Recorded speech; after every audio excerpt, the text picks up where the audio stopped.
presencia del Señor, pero la obediencia del pueblo de Israel, de estar en silencio cuando tenían que estar en silencio y lanzar el grito cuando tenían que lanzar el grito y depender de Dios, fue lo que derrumbó los muros. Así que en tu vida hay muros. En la vida de todos se edifican muros, fortalezas, experiencias de nuestro pasado, lastimaduras de nuestra niñez, cosas que nos han marcado en la vida, en donde hemos construido ciertos muros y no hemos podido trascender al próximo nivel. Pero tengo algo para decirte. A medida que vas dependiendo de Dios, a medida que vas obedeciendo a Dios, a medida que vas escuchando, percibiendo, recibiendo y dejándote manejar por el Señor, a estar quieto y conocer que Él es Dios cuando tienes que estar quieto y a levantar tu voz cuando tienes que levantarla, esos muros caen porque caen.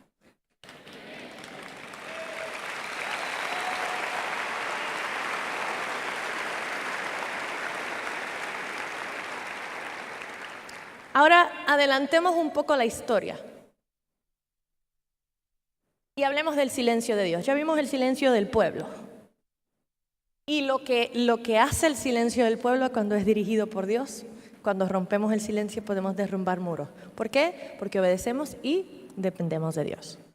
Adelanta 400 años. Lucas 1, versos 5 al 13, dice así la palabra del Señor. Cuando Herodes era rey de Judea, hubo un sacerdote llamado Zacarías. Era miembro del grupo sacerdotal de Abdías y su esposa Elizabeth también pertenecía a la familia sacerdotal de Aarón. Zacarías y Elizabeth eran justos a los ojos de Dios y cuidadosos en obedecer todos los mandamientos y las ordenanzas del Señor. No tenían hijos porque Elizabeth no podía quedar embarazada y los dos eran ya muy ancianos.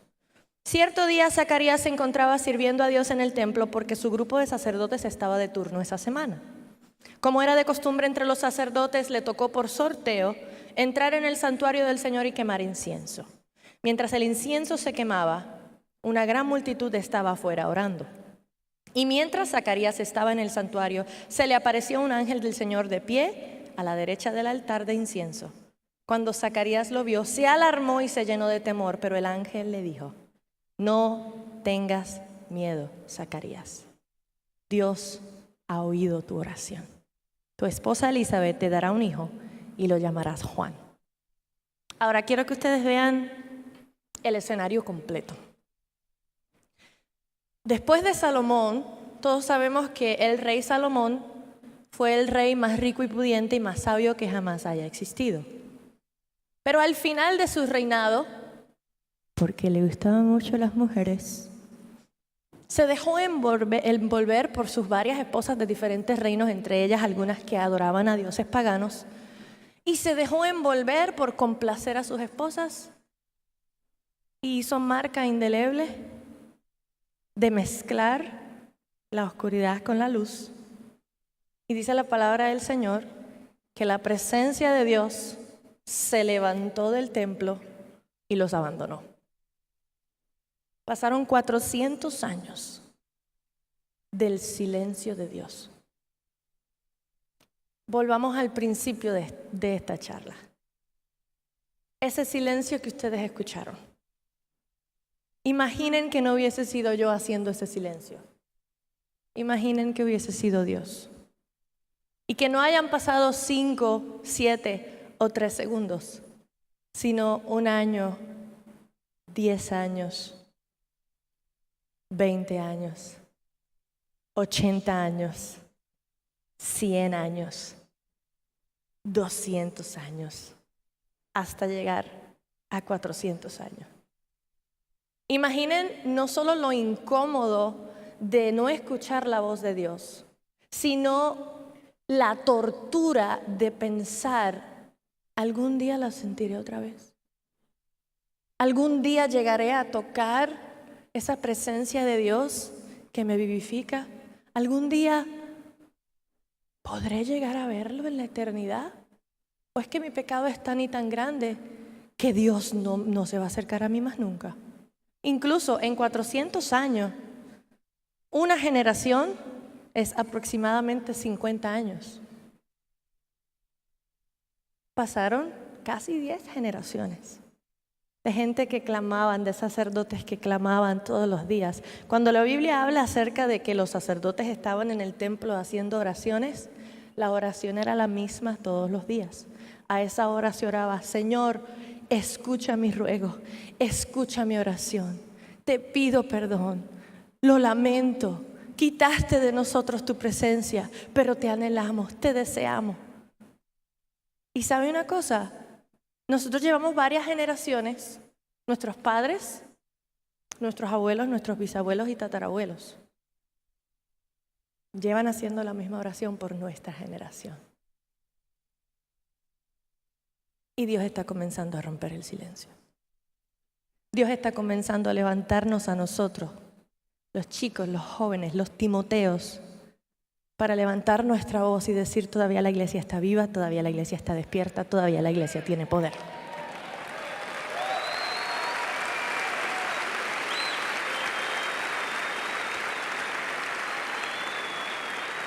Y ¿recuerdan eso de que cuando Dios rompe el silencio siempre será una mejoría del estado actual de silencio? Él siempre dirá algo que valga la pena haber esperado. ¿Y con qué irrumpió el silencio? Déjeme decirle, esta es la mayor ruptura de silencio de Dios. Porque después de 400 años, Dios envió a Juan para que anunciara el camino para el Mesías. Dice la Biblia que en Juan pondría el espíritu de Elías para que profetizara y preparara el camino del Mesías. 400 años, yo no sé para usted, pero para mí vale toda la pena si Dios me lo va a contestar con el Mesías. Y eso es lo que sucedió en esta etapa. Dios no solo estaba contestando la oración de Zacarías de tener un hijo.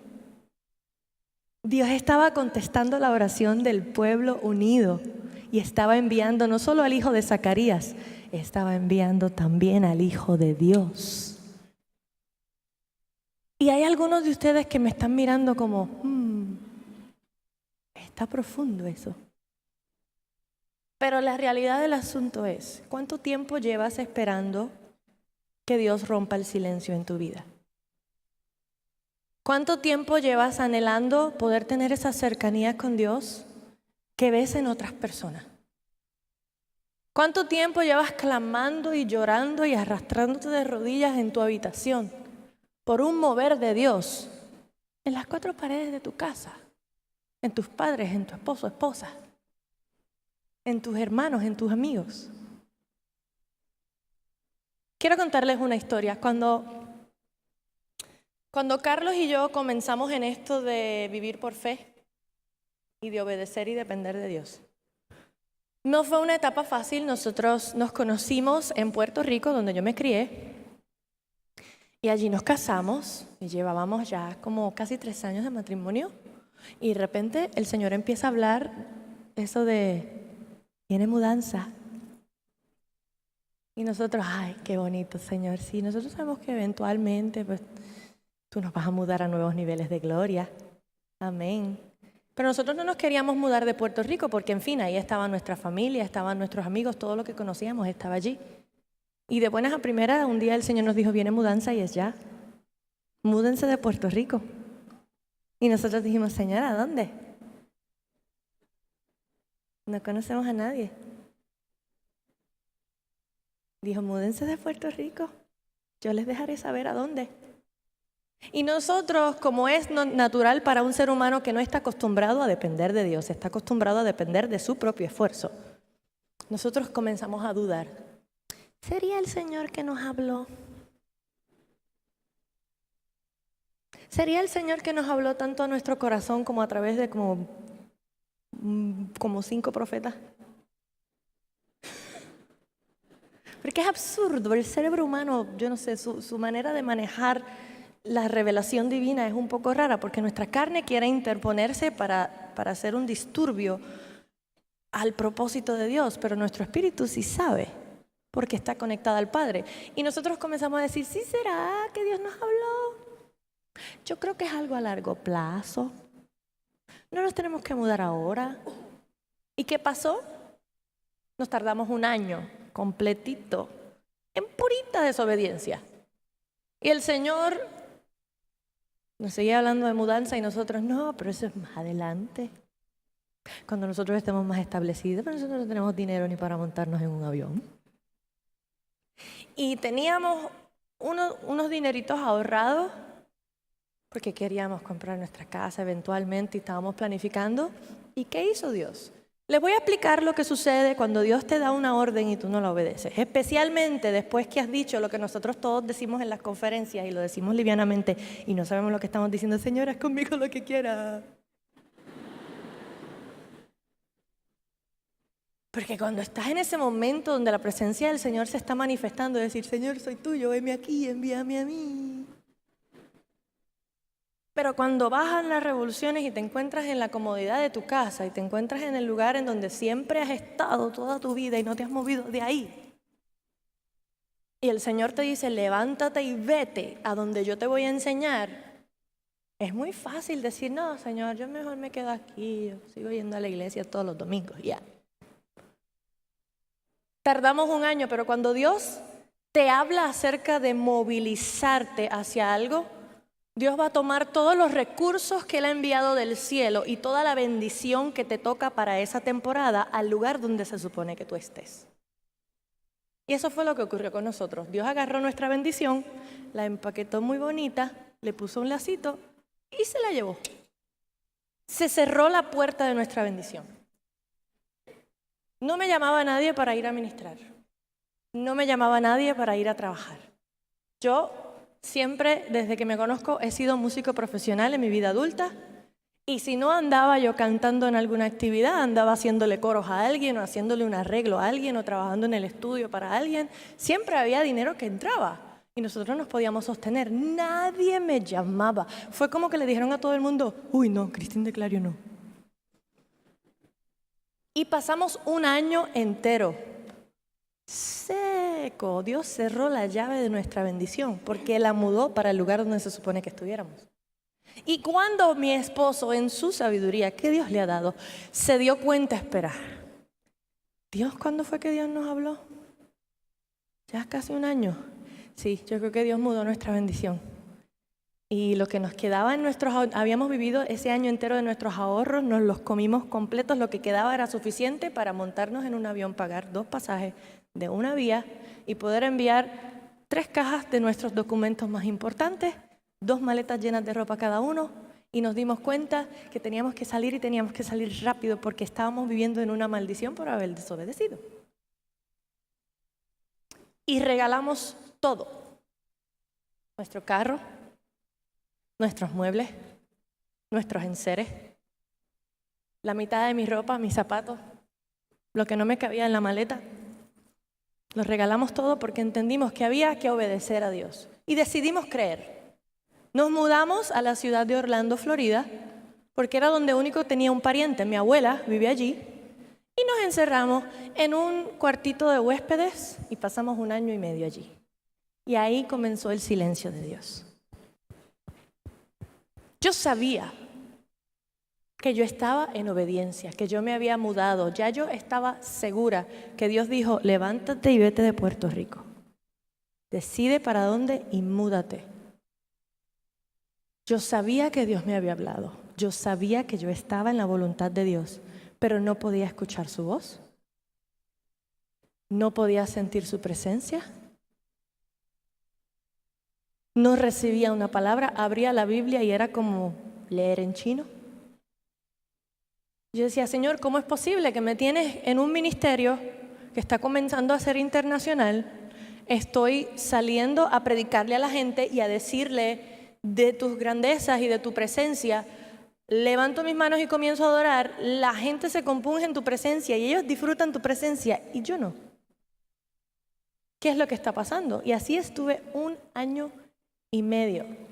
Visitaba la iglesia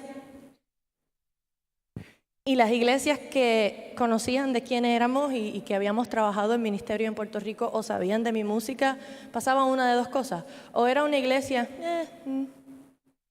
donde todo era muy estructurado y como que no le daba mucha libertad al espíritu, o era una iglesia que cuando me veían era, tenemos una posición de pastora que queremos que usted llene. Yo decía, hermano, usted no me conoce. ¿Y si yo tengo una agenda oculta? Y así, esa incomodidad de no encontrar una iglesia donde pudiéramos estar plantados, que no pudiéramos sentir la presencia del Señor. Carlos y yo nos agarramos de las manos todos los días. Señor, háblanos, déjanos saber que estamos bien, porque nos sentimos tan abandonados. El silencio de Dios. Y a veces parece cruel de parte de Dios no hablarnos, no bendecirnos, no darnos algo más allá. Pero ¿sabe una cosa? Cuando llegó 1 año y medio, por fin encontré una iglesia donde nos plantamos. Inmediatamente me conecté con el equipo de adoración. Y en un ensayo, un jueves en la noche, estábamos adorando y practicando las canciones y de momento Dios rompió el silencio. ¿Y de qué manera? Entró literalmente en nuestro ensayo un viento. Y era un edificio cerrado, con su airecito acondicionado, sin ventanas, y de repente entró un viento que nos lanzó a todos al suelo. Casi un viento huracanado, y yo estaba en el suelo y de repente yo comienzo a sentir esa manifestación de la presencia de Dios.